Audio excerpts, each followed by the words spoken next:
जी इकरा, बिल्कुल आप ठीक कह रही हैं कि ठंडी चीज़ें ज़्यादा खाने से भी पीरियड लेट हो सकते हैं। बिल्कुल लेट हो सकते हैं। इसका रीज़न मैं आपके साथ शेयर करना चाहूँगी। बेसिकली जब आपको पीरियड आते हैं तो आपको हल्का फीवर भी देता है, ठीक है। और ये जो है बिल्कुल आपकी बॉडी हीटअप रहती है। अगर आप पीरियड से कुछ टाइम पहले ठंडी चीज़ें खाना शुरू हो जाएं तो पीरियड्स आपके डिले होना शुरू हो जाते हैं। और जब ये अपने वक्त पर नहीं आते और आपकी इस गलती की वजह से रुक जाते हैं तो ये ब्लीडिंग रुकने की वजह से जो आपके ऊपर साइड इफेक्ट्स होते हैं आप सोच भी नहीं सकते, ठीक है।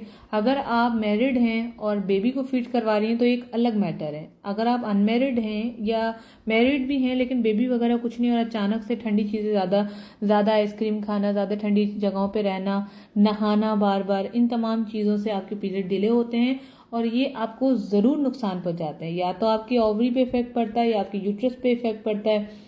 इसके अलावा जो है आपकी वजाइनल पे इफेक्ट्स पड़ सकता है। कॉन्ट्रेक्शंस नहीं होती ना, जितनी ज़्यादा कॉन्ट्रेक्शन होगी उतनी ज़्यादा आपको ब्लीडिंग अच्छी आएगी। जब कॉन्ट्रेक्शन ही नहीं होगी, ठंड की वजह से हर चीज़ रुक जाएगी, तो फिर आपको को पीरियड्स तो नहीं आएंगे, साथ में जो पीरियड्स रुकेंगे वो नुकसान देंगे।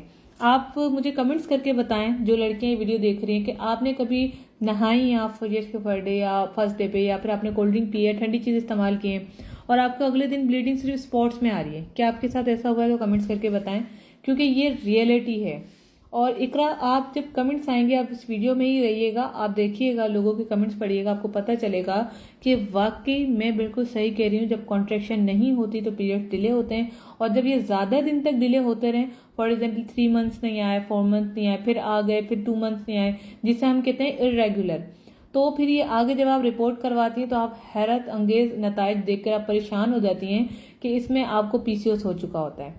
तो खुदारा इस चीज़ से आप लोग बचें, शुरुआत में ही मसले को पकड़ें और अपना ट्रीटमेंट करवाएं।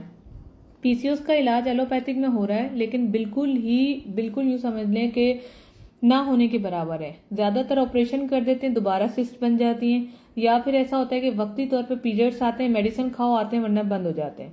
तो इसीलिए होम्योपैथिक में एलोपैथिक में इसका इलाज बहुत फ़र्क है। एलोपैथिक में जो है आपको इस तरह से मसाइल होते हैं, लेकिन होम्योपैथिक और हर्बल में आपको गारंटीड रिजल्ट मिलते हैं। इसका अल्हम्दुलिल्लाह हम खुद इलाज कर रहे हैं, बहुत सारे पेशेंट हमारे ठीक हुए। आप फीडबैक दे सकती हैं, व्हाट्सएप पे रब्ता करें, हम आपका नंबर सेव करेंगे, आप हमारा करें, फिर आप देखेंगे इसके रिजल्ट्स, जो अल्हम्दुलिल्लाह 5 साल से हम काम कर रहे हैं और लोगों को फ़ायदा हो रहा है। तो बिल्कुल जितनी लड़कियां देख रही हैं, मेरी उनसे रिक्वेस्ट है कि इन 3 दिनों में बहुत ज़्यादा परहेज़ किया करें, ठीक है।